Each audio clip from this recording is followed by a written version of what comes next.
Forget New Year, New You. This season is about slowing down, locking the doors, and cozying up at home with the one you really want to do nothing with. Your dog. After the holiday chaos, those quiet nights with a blanket, a podcast, and your pup feel like the reset you actually need. Ollie helps make those moments easier with fresh protein-packed meals made from real human-grade ingredients, so your dog can enjoy some quality comfort food too. Choose from 5 recipes and get a personalized plan for your dog's needs. Meals arrive perfectly proportioned with a scoop and storage container, so serving is fast and mess-free. And with Ollie's in-app on-demand health screenings, supporting your dog is easy, ensuring more cuddles for many years to come. Visit ollie.com/truecrime and use code TRUECRIME for 60% off your first box. On the 11th floor of the Advent Health Hospital in Daytona Beach, Florida, Hector Aponte was the bedside nurse doing hourly rounds. The floor was full with 34 patients. Hector was assigned to 5 patients on this Saturday, January 21st, 2023, in the critical care ward. One of those patients was an elderly man named Jerry Gilland, who was in his room with his wife, Ellen, at his side. At one point that morning, Hector heard something, a noise. It happened around 11 a.m., and it was coming from Jerry's hospital room. He went to investigate. I heard a huge bang or somebody fell. It didn't sound to me like a gunshot. I just felt like somebody fell to the floor from the bed. And when you walked into the room initially, what did you first do? When I first get into the room, I put my gloves on and asked, do you need any help? What's going on? And then when I stopped close to the sink, I saw that the patient head was covered with a pillow. And when I realized Mrs. Ellen was pointing a gun at me. Inside room 1106, 77-year-old Jerry Gilland lay on the bed in a pool of blood, his face covered with a pillow. He was dead. He had been shot in the head, and standing next to his body was Jerry's 76-year-old wife, Ellen. Ellen then pointed the gun directly at Hector. You're saying she pointed this gun at you. Can you describe the gun? It's a black gun, small. That's all I can remember. I don't know much about guns. It seemed like a revolver, but it was just black. When she pointed that gun at you, how did you feel? I'm terrified. Terrified completely. I thought that I was gonna die. Did she make any threats towards you? She just said that she didn't want to hurt me, but I just needed to get out of the room.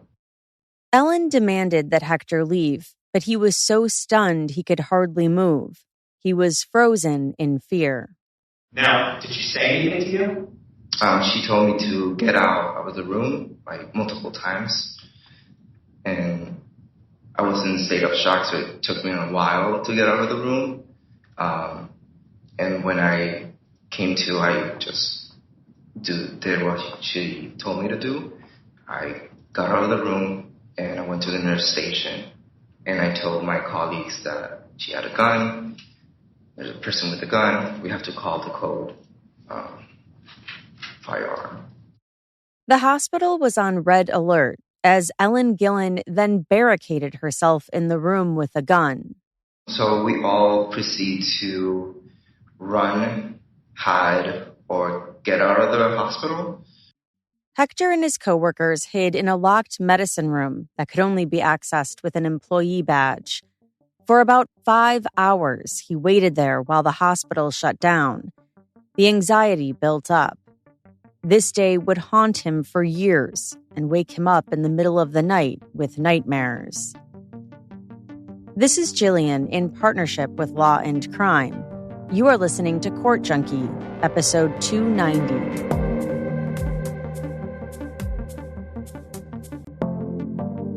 Before his death, Jerry Gilland had been at the hospital for 3 weeks, and the doctors hoped he could recover enough to get discharged to a skilled nursing care, or maybe even someday go back home.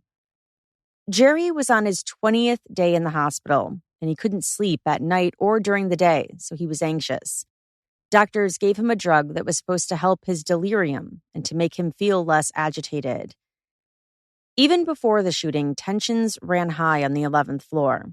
According to court testimony, Ellen Gilland was combative with the hospital staff. Sharika D'Angelo, the secretary at the nurses' station, had a front row seat. I'm usually like first point everyone comes in. I'm like the communication between family members, nurses, doctors, everyone. Now, how would you describe yours or your staff's interactions that they've had with Ms. Gilland? As far as the staff's interactions with Ms. Gilland, I always heard complaints about she was never happy or satisfied with the care that was given to Mr. Gilland. And there were issues where she was arguing with the nurses that were trying to care for him. And there was an instance where she had, I believe, put her hands on one of the nurses, and she was told that if she did it again, she would be removed and wouldn't be able to visit her husband. Sharika was sitting at her desk when she heard the loud bang coming from Jerry's room. We assumed that she had fell in the room or knocked something over. At the time, Hector was sitting outside of the room it's like a little desk right next to the room with his computer. And we looked at him and said, "Is she okay?" And he said, "I'll get up and go check." So he went into the room. He was in there for probably about five minutes. As he came out, his hands were up like this, and he was walking backwards. And then he turned around and faced us and started walking towards us. And he looked like a ghost, like his face went white.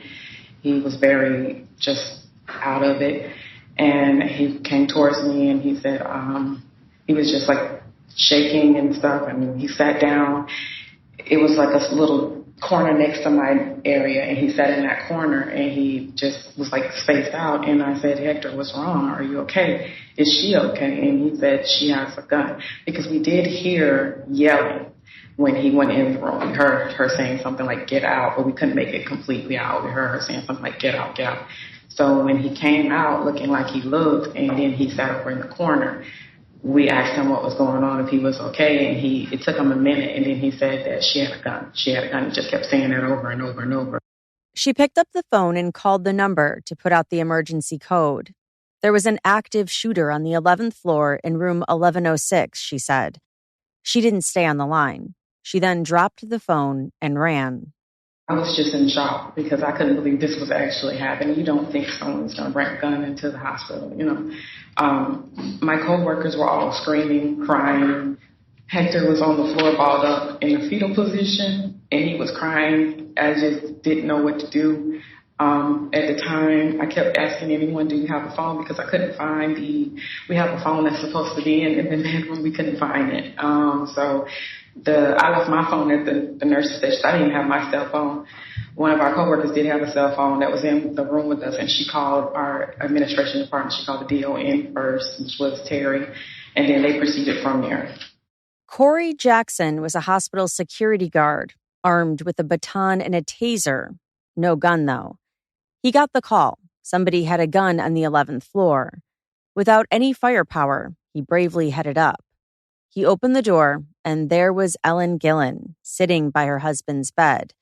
She looked at him, her gun pointing right at the door, at Corey. I made contact with the room. I knocked on the door, identified myself as Security Officer Corey coming in. At that time, I noticed Ms. Gilland there with a firearm pointed at the door. At that time, I stepped back. She advised to get the F out of here. She'll blow my effing brains out. I stepped back, closed the door. My other officer was getting ready to come in. I grabbed him by the collar, pulled him back. At that time, we got on the radio and notified the nurse supervisor. I got on the PD radio, notified law enforcement that I needed assistance with what was going on at the hospital. What did she have in her hands? A revolver, black. I want to say it was a revolver. I just saw a black gun pointed at me.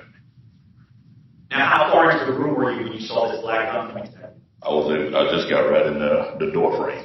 Yeah. And when you entered, you said she made threats to you? Yes. I know you kind of politely kind of abbreviated what she said, but did she use the full word? Yes. All right, what exact words? I know we're talking to be polite, but what exactly did she specifically say? Just told me to blow my fucking brains out. While the gun was pointed at you? Yes. What was going through your mind if you have a gun pointed at you and someone telling you they're going to fucking blow your brains out? I mean, usually outside of Advent Health, I have a CCW, so I'm always armed. My reaction was to go to my side, but of course I didn't, so I just stepped back and, like I said, I jumped on the radio and notified the authorities.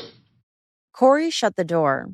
Until the armed police officers arrived, he stayed just outside the room, determined to protect the other 33 patients and the nurses and doctors. It didn't take law enforcement a long time to get there. I'd say that once they got there, I was able to assist moving the patients next to the room, up the floors and under, to make sure that no one else was going to be in danger. All right, so explain, why are you moving patients to the left, the right, up and down?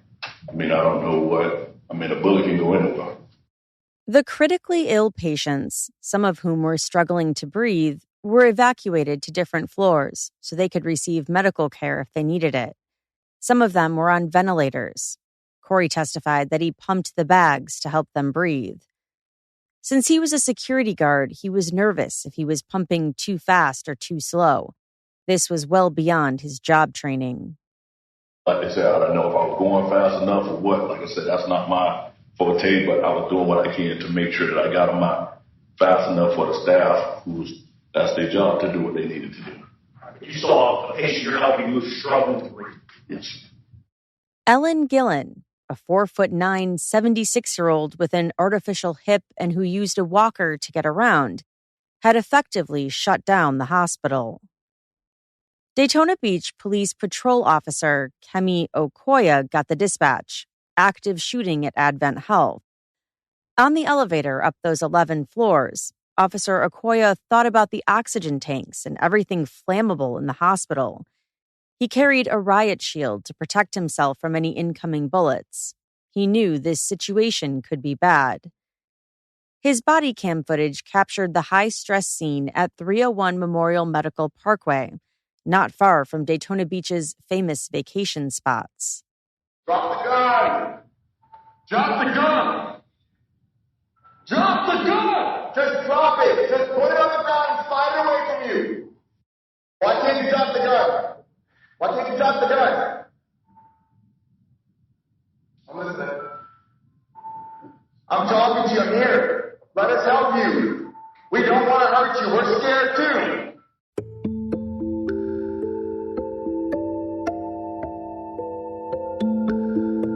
The hospital was on lockdown for hours. Nobody allowed in. Not even if your wife was having a baby. Nobody in. According to Sergeant James Mayer, the team leader for the department's SWAT team, there seemed to be lit-up police vehicles and emergency vehicles everywhere when he arrived. Patients were gone. The staff was hiding. But the 11th floor wasn't empty. There was a lot of people up there.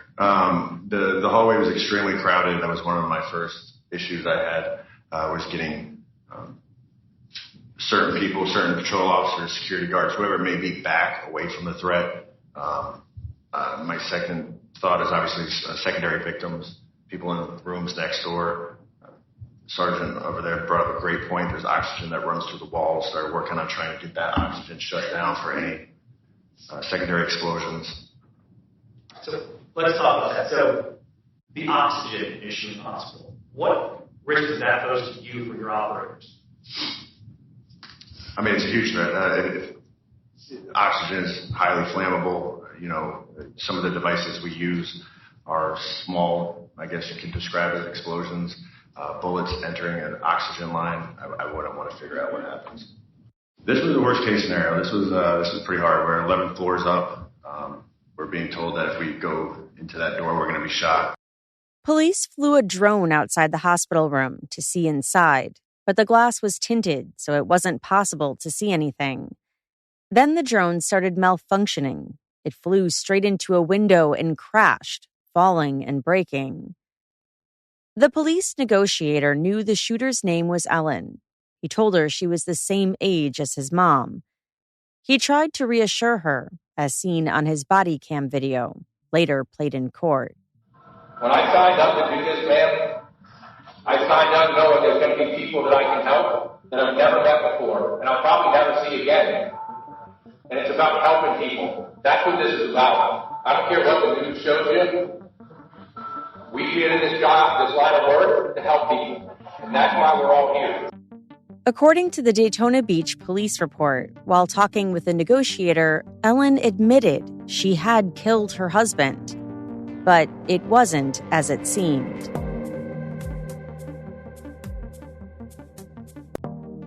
Jerry Gilland had been in excruciating pain. He was obese and in poor health. His organs were failing. He needed help breathing. He couldn't eat solid food. Because he was bedridden, ulcers, very terribly painful wounds, developed on his butt and back. Putting pressure on them made them worse. The sores turned a shade of green. They were growing infected. Hector Aponte, an experienced nurse, knew that ulcers take a long time to heal. He attested later in court to how much pain Jerry had likely been in. To be completely healed, it takes a long time. And also depends on the condition of the patient. When the cord in those wounds, you would agree with me that those are extremely painful, right? Yes, they are. On a scale of 1 to 10, with 10 being extremely painful, those would be a 10, right? Yeah. As Ellen Gilland talked to the negotiator, she told him that she and Jerry had actually made a murder-suicide pact. According to their plan, she was supposed to shoot Jerry at their home, but that plan had been thwarted since they believed Jerry was never going to make it out of the hospital. She said their alternate plan was to do it at the hospital. Now barricaded in the room with her husband's body, Ellen told him she wanted to die by suicide, either by shooting herself or by the police shooting her. As the hours went by, the officers outside had an idea. They asked Ellen to write an apology letter to her family, a ruse to get her to put the gun down in order to hold the pen. But Ellen didn't fall for it, at least not at first. She attempted to write the note with the revolver still in her hand. But finally, she set down the gun. Later, a prosecutor read what she wrote. Sam and Angie, I am so sorry it turned out this way. Jerry thought he would be able to do it himself, but he was physically too weak. I know you will hold this against me. I would in your place. I thought I was stronger and I could shoot myself right away. Now, all I have done is write this fruitless and boring note. The plan was that when Ellen put down the gun to write the letter, the SWAT team would then storm the room and throw a grenade, known as a flashbang, to surprise her. Then they could fire a grenade launcher loaded with non-lethal foam bullets at her, while then going in and retrieving the gun. Sergeant Mayer gave the signal. One blast, a bang, went off. It was a burst of light, but nothing else. The plan backfired. The grenade launcher with the foam bullets didn't work. It wouldn't fire. When that fails, what happens next in the room? I had the grenade launcher pulled out. I pushed in with lethal force. She was holding the gun, after the rounds fired and everything. Kind of like this. Not like this, but like this towards the body. I gave her a bunch of orders to drop the gun. Wasn't complying at first. I ordered that grenade launcher back up, hoping that we remedied the issue. It failed again. Continued to give her orders. She eventually put the gun down. I just still didn't feel 100% sending my guys in and going in to grab her. She's already grabbed the gun once. Called for a taser. Upon taser deployment, tried to take advantage of that period of time, grab her. Then she shot at him. Was the barrel pointed in your direction? Yes. I can tell you I saw the fire come out of the gun. So. Okay, so you see it, and it's when you guys make entry, she's trying to shoot the officers that are entering there. That was my impression. Okay. It wasn't like she's holding the gun, the flashbang goes off, and she's startled by it and just shoots, right? No, this isn't what we would call a sympathetic reaction. This wasn't, I'm holding the trigger, something goes off, and I go like this. This was, the gun was on the bed, flashbang goes off, she grabs the gun, round goes off. Now, at this point in time, I mean, I know you have body armor on and a helmet on, but you've exposed yourself to potentially being shot and killed at this point. You stepped into that doorway. Yes. Why do you do that? As a team leader, because I'd rather put myself in a position of that seriousness than I have one of my operators get shot. So you put your life before, you put your operators' lives before yours. Yeah. Now, did you eventually, as we saw, aid entry and you were able to secure her and secure the firearm? We were. He was asked later in court why, after all that time and after she fired at him, didn't he fire his weapon at her? He seemed to struggle to find the words to explain it as he directly addressed Ellen, who was seated at the defense table. We're not looking to shoot somebody. I didn't want to shoot you. I don't want to shoot anybody. I can't tell you why I didn't shoot. I've thought about it, and I'm glad I didn't kill you. I'm glad you didn't kill me. But I didn't shoot. That's all I can tell you. I didn't shoot.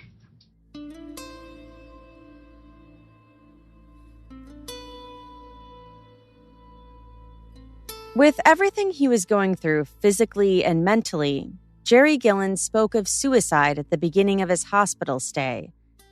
Dr. Ravi Nagarajan, who saw Jerry a handful of times, testified in court about his medical records. There's a note in here that the victim feels very depressed and wants to end his life. Is that common when you have patients who are in kind of this acute critical care to feel depressed and want to end their life? Right. Now, when you have patients like this in this acute care unit, are there options for them if they really do want to end their life? They don't want to have to continue treatment? Yes. They always have options to opt for comfort care where they can be kept comfortable. Before the shooting, Ellen Gilland had reportedly made final preparations. According to court testimony, she paid the couple's bills. She ordered books for a child she cared about as a gift. She wrote down her family members' contact numbers for them to be notified of her death. She gave away their possessions, like an antique milk jug. She wanted Habitat for Humanity to be the benefactor of her will. I would like you to know that this is not a sudden decision or one made lightly, she wrote in her suicide note, dated January 21st, the day of the shooting. She had typed out the letter and printed it out and addressed it to a loved one. I have always known that I would do this if Jerry ever passed away, so I am ready. Jerry is in such pain and is receiving such terrible care that it was his idea to do it now. We would like to be interred together at the Florida National Cemetery in Bushnell. Ellen had even pre-ordered the urns. She wrote, "It actually happened before I thought it would. I was really looking forward to Jerry getting better and having a couple of good years with him. I am sure I have forgotten something, but hope you will forgive me. I told Jerry I would be back to the hospital around 10:30. Before Ellen became known as the shooter, and before Jerry became known as the body in the bed next to her, they had been a couple who went through life's ups and downs together over their 53-year marriage. Ellen, a Midwesterner, was the daughter of a home builder and a teacher who moved to Ormond Beach on Florida's Atlantic coast in 1949. She was sick and had health issues throughout her life. She had osteoporosis and a long history of breaking bones that landed her in the hospital a dozen times, dating back to her childhood. She is a cancer survivor. She underwent a hip replacement, and going through a devastating hurricane affected her mental health. That's just a partial list of her ailments. I met Jerry Gilland in the 8th grade, and we were friends all through middle and high school. We started dating after we accidentally bumped into each other at Christmas, 1964, in the old Winter Park Mall. We dated intermittently and then seriously before Jerry went to Vietnam in 1967. My husband was a remarkable man. He was kind, generous, funny, and loving. We supported each other through wonderful and sometimes not so wonderful times. He loved to cook and bake and had a woodworking shop where he made a beautiful porch swing for us and made and sold wooden boxes. We were married in 1969 when he returned from Vietnam. We were married for 53 years. The couple, who didn't have any children, eventually settled down in Central Florida. Jerry worked in a construction firm that installed stainless steel piping for computer and pharmaceutical industries. Meanwhile, Ellen worked several jobs over the years, including at a photography lab, Walden Books, and she ran her own nursery. Later in life, she went back to school and got her master's degree at night while she worked during the day. She became a middle school and high school special education teacher. Ellen testified that they had dealt with tragedies, like watching family members get sick or losing their belongings when their home was hit with a hurricane in 2022. But she said nothing prepared her for seeing her husband's decline. He had been relatively healthy for most of his life until he retired, when he began gaining weight and developed type 2 diabetes. He had heart issues and underwent several surgeries. By the time he was at Advent Health in 2023, Ellen was staying at his bedside for 12 to 14 hours a day. She bought a coffee maker for the room so she wouldn't have to leave. She didn't trust the hospital staff, but she was too scared to transfer him to a bigger hospital in case he died along the way. At the Daytona Beach Hospital, she complained that doctors were ignoring her or were hostile. Physical therapy stopped showing up, Ellen testified. She was frustrated by the nurses, whom she called uncooperative and uncommunicative. She said the nurses would sleep through the night, so she hired an outside healthcare company to stay overnight to watch over Jerry. Meanwhile, he continued to deteriorate and was growing weaker. When Jerry learned the tracheostomy tube that prevented him from eating solid foods would need to stay in for another 3 weeks, he began talking about ending his life. She said he begged her to help him. We discussed various methods. The gun he owned seemed to be the only way that we could successfully achieve his wishes. At that time, I had no hope that he would survive more time in the hospital. During this time, we were in this hospital. No one ever explained comfort care or offered it in my presence. They may have discussed this with Jerry, but he never said. His gun and bullets had been underwater when the hurricane flooded our house. He told me where he kept it, and I went to the house and typed a suicide note and took the gun and bullets to a gun shop. I told them it had been underwater, and they checked it over and said it could be used, but it needed to be cleaned. I purchased a box of bullets and returned to the hospital. It was Saturday morning, January 21st. She said once back at the hospital, she and Jerry discussed the repercussions of what they were about to do. He loaded the gun, but couldn't raise it off his chest. I realized that to follow through with his wishes, that I would have to shoot him and then myself. I told him that to do this, I would go to prison if I couldn't shoot myself. He had always protected and supported me, and it was my last ditch effort to stop this. But he was beyond helping himself or me. He took the safety off the gun, and I took it out of his hand.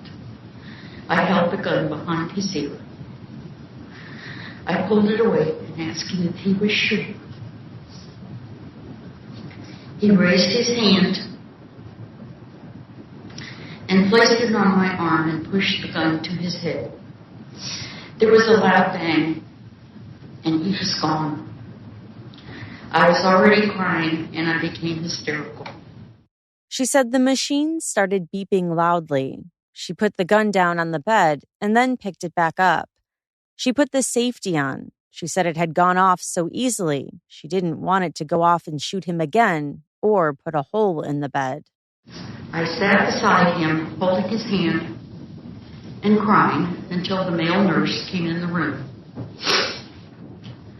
He was startled and said he thought some equipment had fallen. I told him to leave and he just stood there. I picked up the gun and waved it around and told him I had a gun and leave me alone. He left. I'm sure he was very traumatized, and I felt sorry, but I needed to be left alone to try to deal with what would come next.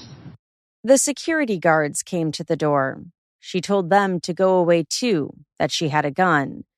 She then saw 2 female nurses peeking around the door. She told them the same thing. I had no concept of time, but eventually the sheriffs came to the door. I was very frightened and grief-stricken. I was afraid they would throw me to the ground and hang my hands behind me. If that happened, I would probably have broken bones and be unable to stand or walk. I told them to go away, that I had a gun. One of the officers tried to get me to surrender. He told me that patients were not getting the care they needed, and I would be able to plan Jerry's funeral, and that they would not handcuff my hands behind my back. I didn't trust him, since I knew they had moved patients from rooms close to me, and that once arrested, I would not be allowed to do anything concerning Jerry's remains. I told him that if patients were not getting the care they needed, that I was really sorry, since Jerry didn't get the care he needed. I was really sorry. I was devastated and I was frightened. She said eventually she realized that her only option was to shoot herself. She took the safety off and put the gun to her head. I wasn't thinking clearly and realized that I would fall off the chair onto the floor. I went to move the chair closer to the bed, but it was very heavy. I had the gun in my hand and thought it might go off while I was moving the chair. I laid it on the bed and scooted the chair closer to the bed. I reached for the gun, and that is when the flashbang went off and the officer entered the room. I don't remember specifically, but the gun must have gone off when I reached for it. The officers were yelling and swearing, and there was a lot of confusion and noise. They moved the bed away from me. I had dropped the gun on the bed and raised my hands. A female officer came in and swabbed my hands and face. Another officer came in and said he was sorry he'd shot me. It had missed and was on the floor behind me. Several officers came in and stood in the room. One of them said that I should know that he had young children. I was so confused and frightened that I didn't understand why he was telling me this. I think they handcuffed me to the chair, but I can't remember that clearly. Eventually, they got me up and I asked for my walker. They put me in a wheelchair and took me out. This has been the most frightening, debilitating, and humiliating thing that has ever happened to me. I am devastated that Jerry's illness, and especially my inability to deal with the events, led to the traumatizing of patients, staff, and officers.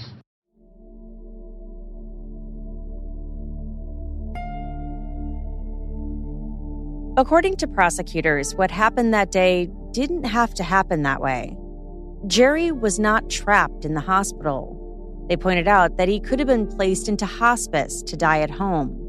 Hospice is end-of-life care where caregivers focus on keeping patients comfortable. They said if Jerry was miserable at the hospital and Ellen was unhappy with his care, the hospital could have even arranged for him to be transferred to a skilled nursing facility or somewhere else. But none of those things happened.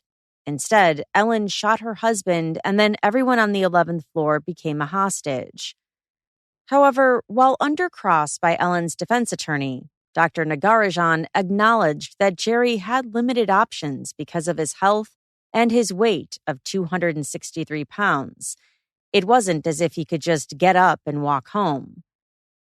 Dr. Nagarajan was asked if Jerry was aware about his life options. He testified that doctors had talked to him about comfort care, but that he didn't want to go that route because he wanted to be able to eat. He was asked if Jerry knew specifically that hospice was an option. I don't know specifically hospice, but at several times they was informed about comfort care, which is a step towards hospice. Medical examiner Dr. Stephen Nelson testified for the defense. He reviewed Jerry's records and confirmed earlier court testimony about the state of Jerry's condition. His health is not in the best of condition for a 77-year-old man. From reviewing those records, did it appear that he had several organs that I guess were failing him as well? Yes. He testified that Jerry wasn't getting any better. In fact, he seemed to be taking a turn for the worse. He told the court that Jerry had told nurses himself that he was done with living and wanted to die.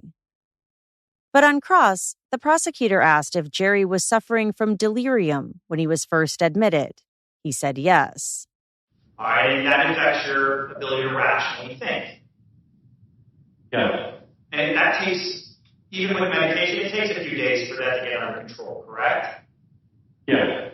All right, so that would explain when you look at the medical records how when he's admitted on the first, he's got delirium, he has suicidal ideations by the fourth and the fifth, but once medical professionals give him the Seroquel and other drugs, by the sixth, he's no longer suicidal.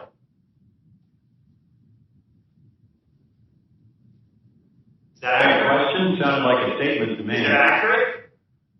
Yes, that's accurate. Okay, and then from the sixth on, does he ever have any other suicidal ideations in the medical records? Not in the medical records, no. Okay, so basically for almost 2 weeks prior to his murder, nothing. No suicidal ideations. Nothing in the document, no. Tony Ray, the founder and president of Florida End-of-Life Options, also testified for the defense. He spoke with us about his testimony. At the trial, I was asked to speak by the defense to the issue of medical aid dying and the need for one in Florida. It all boils down to, from our viewpoint and from the right to die movement within the United States, that the Gillians would have had another option, a much better option than the option they chose to have this pact to terminate each other's life if Jerry's pain and suffering got to be too great. What good does the additional suffering do? I mean, does it benefit society? No. Does it benefit Connie? No. Does it benefit the family that sits there and watches that? There's no benefit to it all. Is there a benefit in being merciful and compassionate? Is there a benefit in society letting people have the bodily autonomy at the end of life, the same self-determination and liberty that you've experienced your entire life?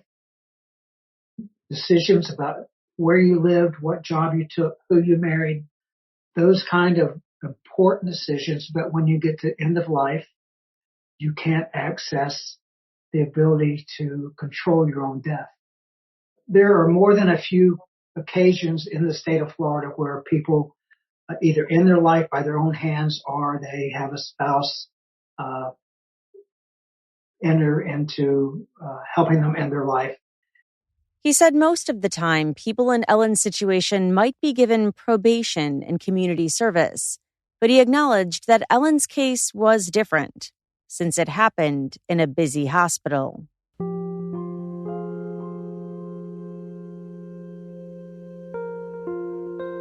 Many of the medical professionals who were affected by what happened on January 21st, 2023, took the stand for the prosecution. Since this incident occurred over at the hospital, do you still work there? No. Why not? I got a new job in Miami. Basically because I earned more, but I just didn't want to do anything with my previous job either. All right. Why didn't you want to do anything with your previous job? Just with the circumstances that happened, I really didn't feel safe anymore, so I just needed to find other places to go. Now, what occurred back on January 21st, does that still play in your mind? Yes. It does, mostly at night sometimes. I got nightmares. I do go to a psychologist, and she helps me out with it. Now, having been through that ordeal, what would you like to see the court impose as a sentence in this case? Guilty, and she needs to go to prison. Ellen Gilland was initially charged with first-degree murder, but as time went on, her charges were lowered to manslaughter. She was also charged with aggravated assault with a firearm on a law enforcement officer and 2 counts of aggravated assault. Since she no longer faced a charge that was punishable by death or by life in prison, a judge allowed her to be released from jail on a $150,000 bond in March of 2023. So as her case slowly moved through the court system, Ellen was free. Her trial was pushed back several times. Finally, however, an outcome. She pleaded no contest to manslaughter in January 2025, 2 years after her husband's death. For sentencing purposes, a no contest plea is considered like a guilty plea. The only question left was, what was a fair sentence for Ellen Gilland? The judge could decide if Ellen walked out of the courtroom with only probation, or if she deserved to go to federal prison for up to a decade. Your Honor,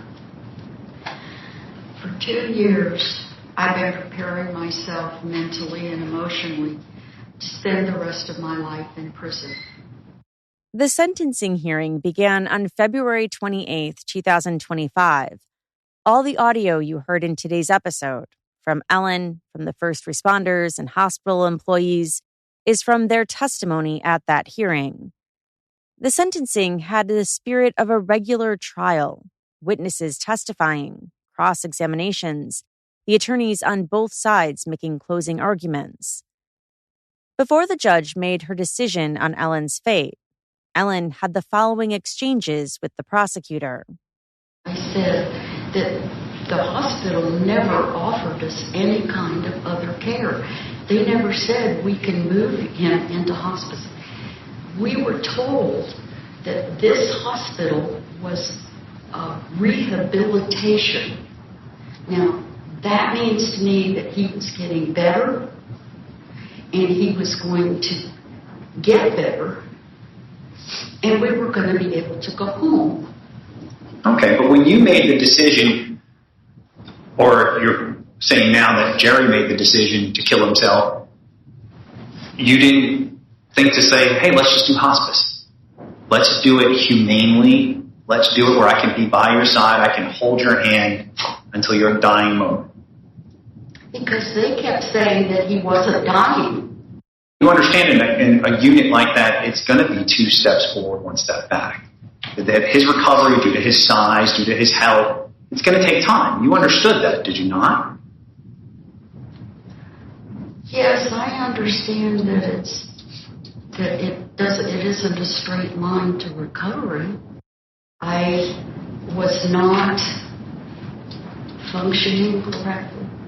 I've already said that I didn't respond to people as well as I should have. That's the only thing I can think of. And so my hope was for him to get better. But when they quit coming in and even trying to get him out of bed to stand him on his legs, and he couldn't lift his right hand. He was always a very strong man. What you're saying is this hospital mistreats your husband. What they're documenting is wrong. You're saying, and they were aggressive towards you, your husband. You never look for another location. You never do any of these other things. It's just the hospital's fault. Everything's the hospital's fault. No, I don't think everything was the hospital's fault.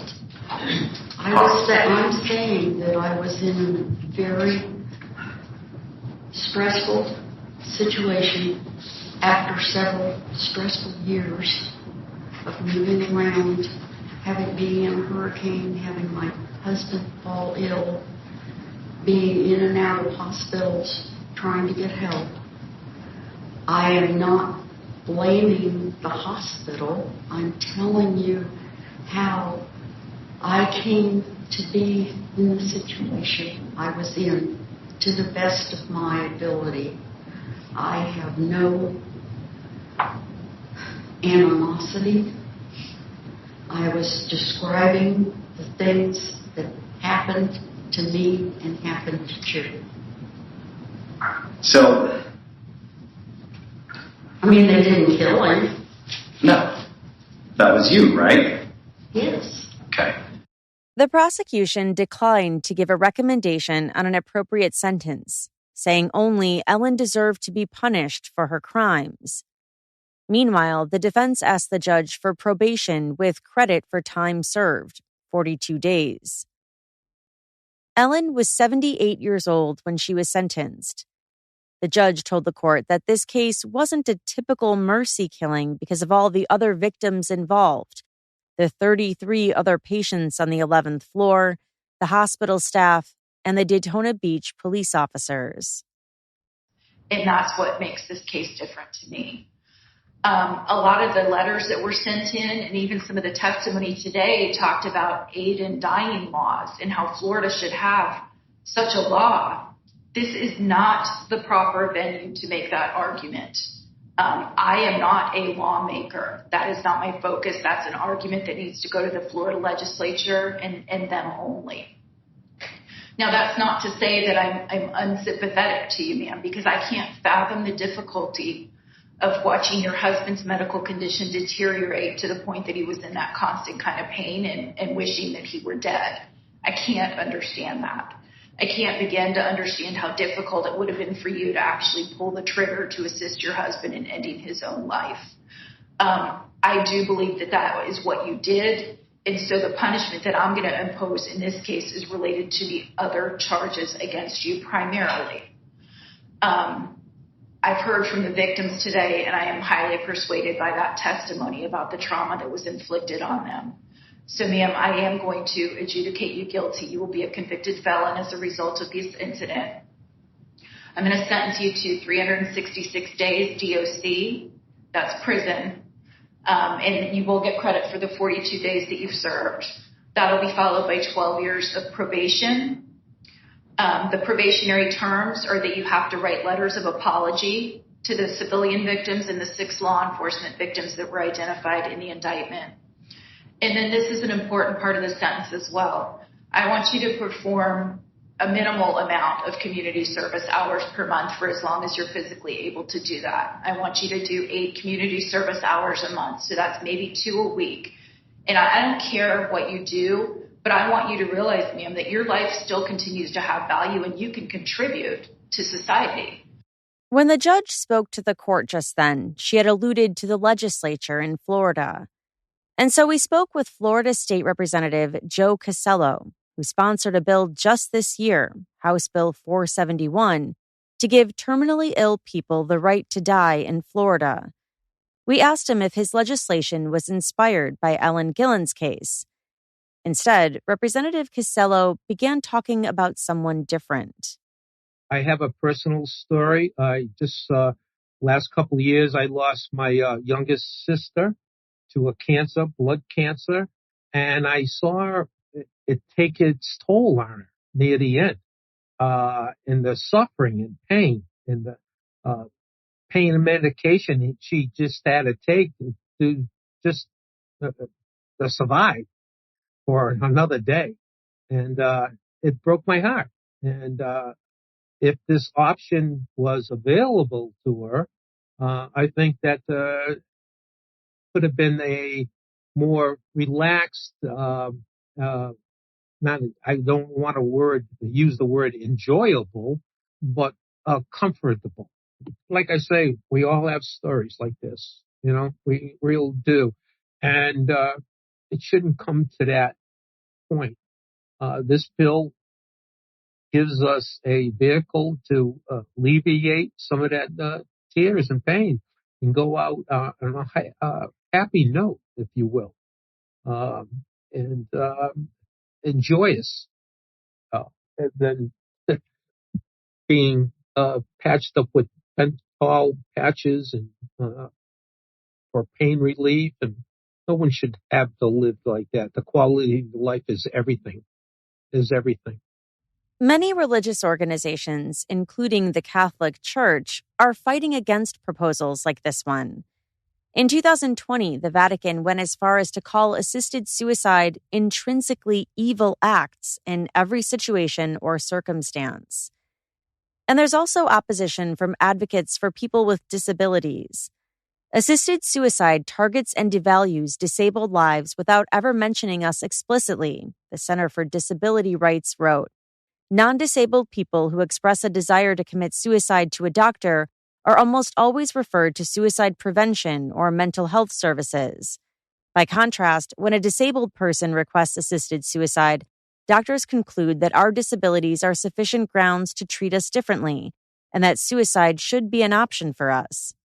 Doctors often underrate the quality of life of people with disabilities compared with how we rate our own lives.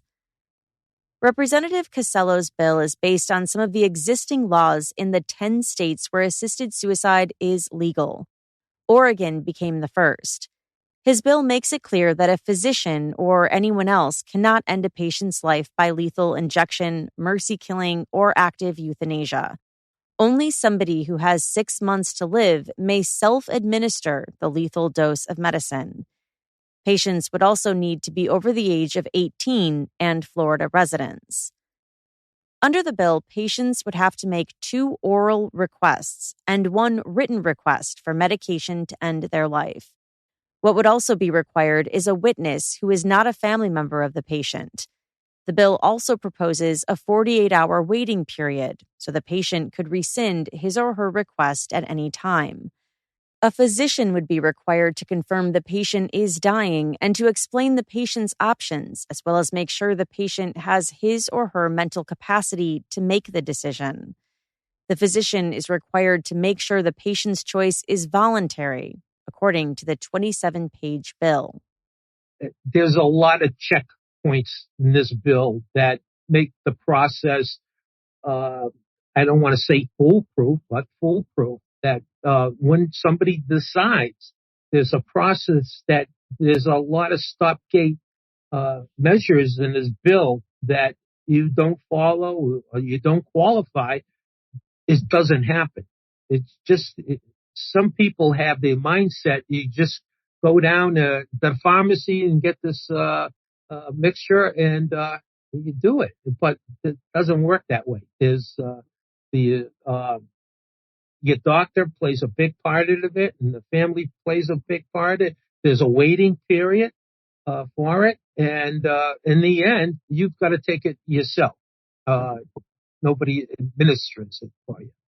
Representative Casello's bill didn't get called to a committee vote or make it to the Florida House floor this spring. He knew it was a long shot to get passed, but he says he plans to keep fighting. And that's all for this episode. A special thank you to Tony Ray, the founder and president of Florida End of Life Options, as well as Representative Casello. This episode was researched and written by Gabrielle Rusin. If you have any suggestions of cases you would like to hear, shoot us an email at podcast@porkjunkie.com and put case suggestion in the subject line. And be sure to follow us on Instagram @porkjunkie. Thanks again for listening. Until next time.